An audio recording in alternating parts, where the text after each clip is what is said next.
So here's a question. Can you name an action camera that is so stable and balanced that it doesn't need a gimbal, and also such a model that you don't have to point to the thing you want to shoot? Well, you've probably seen the title already, and I believe the Insta360 One X is a revolutionary product, and it's been almost an year after it was released. Good moment to take a breath and make a summary.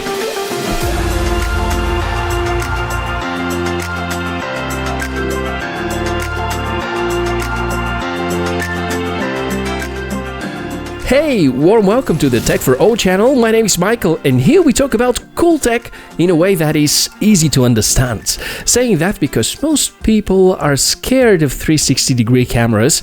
You may think, oh, I've got nowhere to watch the footage, and that's how you may miss the huge opportunity being able to record everything around you and then simply choosing which part of that you want to watch. Should that be the ground or floor, or the scenery in front of you, or the scenery behind you, or just the sky? And among the tons of superlatives people say about the One X, I think we can narrow down the review to the top 5 features. And to make it more fun, I'm gonna speak at the end about the challenges that this camera faces. Okay, if 1 year passes by, it is important to know what has changed. And if nothing has changed, then well, makes the product owner joining the long list of careless vendors. But looking into how much work Insta360 have done, like better microphone quality, which you can by the way hear at the end of the video, and also back in December they added HDR video option, more time-lapse options, fixing the light flicker effect through a feature called Flicker Fix. There's an option now to control the motion blur through shutter speed adjustments. Then in April, Insta have added the options to shoot 24 and 25 FPS, satisfying the PAL customers and also those of us that want more cinematic options. Through a firmware update, we also got increased transfer speeds when copying via Wi-Fi from the camera to the smartphone, and this is quite a lot of work, and I didn't even mention everything, but let's say the remaining additions are not that significant. To understand why the Insta360 One X is so cool, let's look into the hardware, and that's our first major strength here. The packaging. It underlines the supremacy of the brand, a lot of style, and good choice of materials, and generally something that immediately shouts, "You're gonna like me!" A cool box, which also refers to some of the many accessories that you can get for it. And here's the battery with capacity of 1050 mAh. Depending on the resolution and settings that you use, it may last for up to 45, maybe 50 minutes of shooting. If there's not much of movement and change of settings, you may shoot for even longer. Remember, keep the pouch always with you and always put the camera inside as soon as you're done shooting, because these lenses get easily scuffed. Like, there's a small spot that I see now on one of them, and I can't remember having ever scratched the camera, but it somehow happened, maybe while I was laying it down for charging. We can easily see the two 200-degree lenses, and because there are two, we have two 18-megapixel 1x2.5-inch sensors with relatively wide aperture, so expectations from the hardware are now pretty high. There's a display, however it is monochrome display, which doesn't show the image from what you're shooting. It is intended to be used for displaying the battery status and the current shooting mode. Should you want to see the scenery, use your smartphone. 2 buttons are available, a power on and mode button, and a shutter button, which also is used for the menu navigation.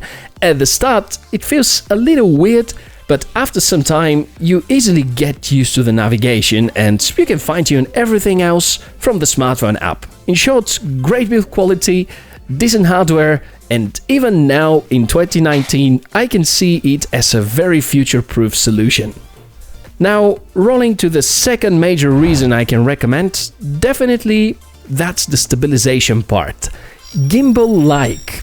You practically don't need any kind of stabilization, because even if there are shakes, the software will let you move the footage to an angle where you can turn the defect into an effect.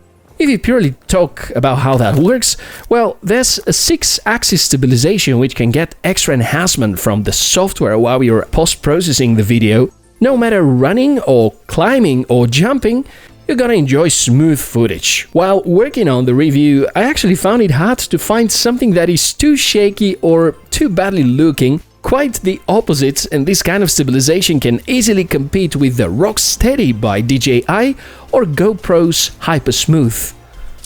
The shooting modes are, in my opinion, the third reason to choose the camera. Firstly, it is all so simple to be adjusted even from the buttons, and you can switch to each of the major shooting modes, and if needed, you may do some fine-tuning in the smartphone app later on. By the way, if you ever happen to have the camera, the Wi-Fi password can be viewed from the settings, and because I rarely read the user guides, found that the hard way. Major advantages: 25 frames per second for PAL, 24 FPS for whoever wants to go cinematic. You also have 50 and 100 FPS for slow motion, depending on the region. Many devices support only the NTSC standard, and I'm happy to see more global solutions. Also, there's HDR, awesome and very trendy, and DJI states that the Osmo Action is the first action cam that supports HDR. Well, if you consider the Insta360 One X to be an action camera in some way, there is HDR, and it can even be used with stabilization. And it is true HDR, not like some gimmicks that cheaper brands use to attract customers. Also, another pro-grade feature called log. This is a special way of capturing that maximizes the tonal range of a sensor. Similar to the flat color mode on GoPro Hero series, it allows for much easier and better color grading in post-production and often is considered to be a premium feature in many cameras. Number 4 sounds like something involving guns, but actually shooting in bullet time indeed feels a little weird. This is a unique option that feels like a movement in a circle done by a drone. And with some more imagination, you can get creative about it. Best way to use it is at a place with awesome view, like on top of a mountain or a hill or a tower. And my new idea is now to ride a bike and make the bullet time. Whatever you do, be careful and make sure there's no one around, because, well, not being a weapon, it can definitely hurt people.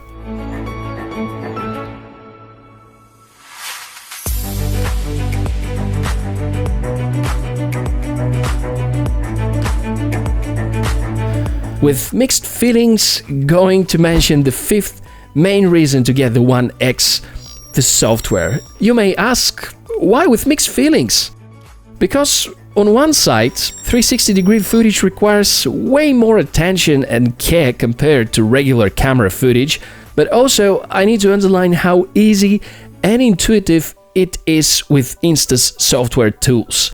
Both a smartphone app and a desktop app is available, and Insta are covering Windows and Mac users, and for most of the scenes, the actions you need to perform in order to get proper cut and angle are brought to a minimum. From the 360 cameras I've tested, this is by far the easiest to use setup, and I think Insta are quite close to the sweet spots. Pretty nice is the option that you may use the same footage to get different angles. Basically, out of good 10 seconds of recording, depending on the location and setup of the scene, you may get 3 or 4 different videos that will look unique. There are plenty of settings to make the so-called stitching better, and you have plenty of options to export for 360 devices as well as for using them on regular videos like this one. So again, using a 360-degree camera doesn't limit you to play the videos on 360 devices only. Before talking about my opinion and asking about yours, let's take a look at some of the negatives. You pretty much always need to use this invisible selfie stick. Using a regular stick or gimbal will certainly add at least a big black point. You also may want to get creative about the way you hold the stick, because sometimes it may look weird. While using the app is pretty easy, you always have to somehow post-process the footage. No external mic option, scratchable lenses, not too great battery life, and lack of true 4K on the cropped exports, while the camera is 5.7K. This is 5.7K for the whole 360 globe that you film, so getting true 4K from part of it is not possible. You can do full HD exports, which most of the time is good enough though. And while we have HDR, lock, and other high-end shooting modes, it is not possible to add lens filters, which professionals use for correctly capturing the motion blur in bright sunny days. In my point of view, the One X is a great action cam as well as a 360-degree cam, and if you're well aware of its shortcomings and get to learn how to use its strengths, it can be a wonderful enhancer of your creativity, and a lot of awesome scenes are easy to capture. So this is how we're finishing this episode. I'm a little sweaty, but really happy because of seeing everything I'm seeing around me. And hopefully you got a good idea about the Insta One X. Not just 1 year later, but 1 year later plus all the nice updates which happened throughout the last 12 months, which enhanced a lot the functionality of this 360-degree camera. And I gotta confess, it's initially my reluctance to use 360 cameras was based on just prejudice, which was based on stupidity, maybe. I think that's human nature, to be a kind of disagreeing with kind of new tech. But the Insta One X could be used besides as a 360 camera. You can use it as fully functional action camera with really awesome, outstanding stabilization, very good quality of the microphone, and also the lock option, which lets you color correct and color grade in a great way, and also HDR functionality, which makes the sun distinguishable from the sky even when you're looking right towards the sun in days like this one. Well, that's been everything about this episode from this beautiful location, which also could seem a little scary. If you know where I am, maybe you can try guessing in the comment section below the video. At some point I'm gonna tell you the truth. Until then, wishing you a great day. See ya soon!